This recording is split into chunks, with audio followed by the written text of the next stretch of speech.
Presidents, I would like a list of 11 projects here. 5 of them have been done by the Sri Lankans, 6 have been done by the foreigners.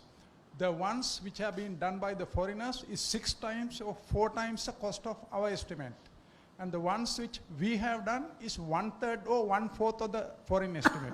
I'd like to table this one. So, in this one, we have done Madurai. This is a very good example for all of you engineers. I am the oldest guy here, 79.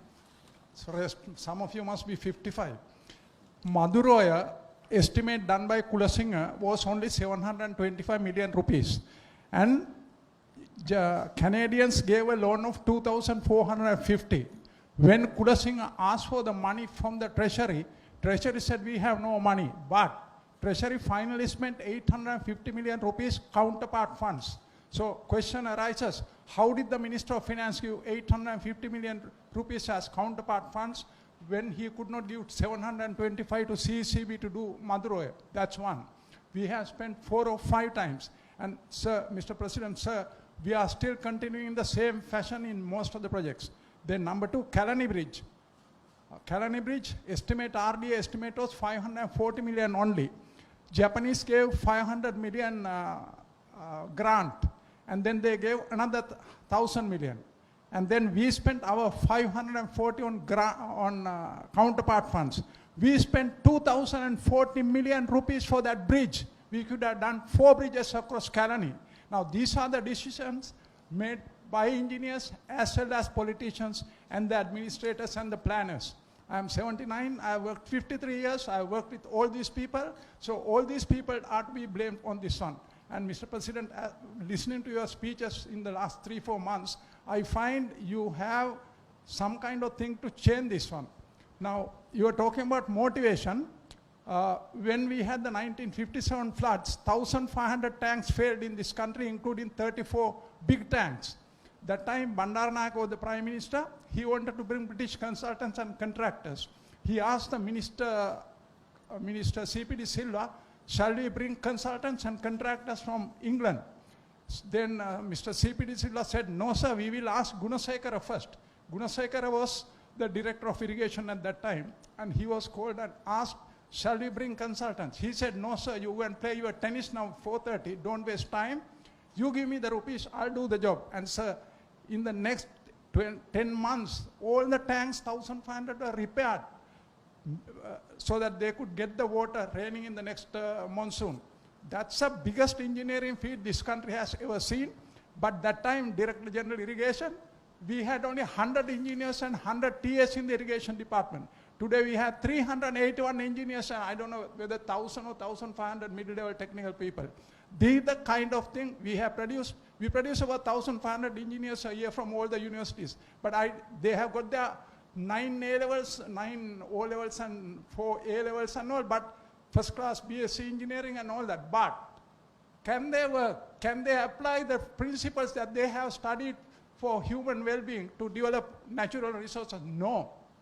Most of them can't. As somebody said, we should stop teaching engineering. Then sir, Minipe RB Canal, 600 million was our estimate, and the Italians got the contract for 1,200. Then Minipe Nagadeepa irrigation. So this is about me. Tamangana kinaka parabavayata karanayak e unata me kiyanna one. Minipe Nagadeepa 455 million was the estimate of the Japanese consultants. SDNCC estimate of 155. I was the chairman of the SDNCC. When this went to the cabinet tender board, I think probably Dr. Jayasundar was there, they asked a question, can you do it at 155 while the Japanese have a 455 estimate? Then the man who was in the technical evaluation committee, my friend, he said, no, you give it to ADS. And they gave it to us, and we completed that at 136 million instead of 455. This is the quality of the work, and this is the capability of the Sri Lankans. Everybody can't be Director of Irrigation or Secretary Irrigation and so on, but they can lead other people to do a lot of work, lot of good work. Then Kudagal, another one. Our estimate was 90 million irrigation department. Japanese were referring to 250. We completed this job we had 60 million in 3 months. These are 225 feet long anicut across Maniganga, 10 kilometers long canal, 45 structures, concrete structures, and you will wonder how we completed in 3 months. But we did complete that in 3 months. Then Viharagala, of course, 1,800 million, we spent 2,000 million and completed in 3 years. Then Kalutara Bridge, sir, now railway, GMR was talking about bridges. All these bridges were done by the Sri Lankans in the ancient days. Now this one, estimate was 110. Skanska, who came to do Kotmale, they were hanging around in this country. Once they go to a country, they don't leave. They asked for this job from the government, and they gave the job, and it cost us 245 million. We could have done 3 bridges across Kaluganga with that money.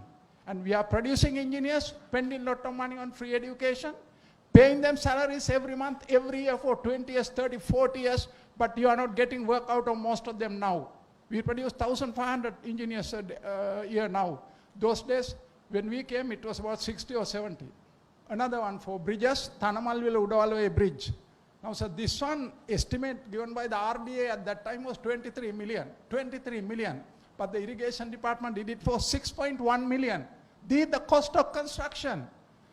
RDA can't have one estimate, Water Board can't have another estimate, CEB has another estimate, and the irrigation department has another. No, it can't happen. When we were 25 or 30-year-olds, it did not happen. At the institution, they discussed all this, and those things were put in place properly to develop local resources for human well-being. Good afternoon.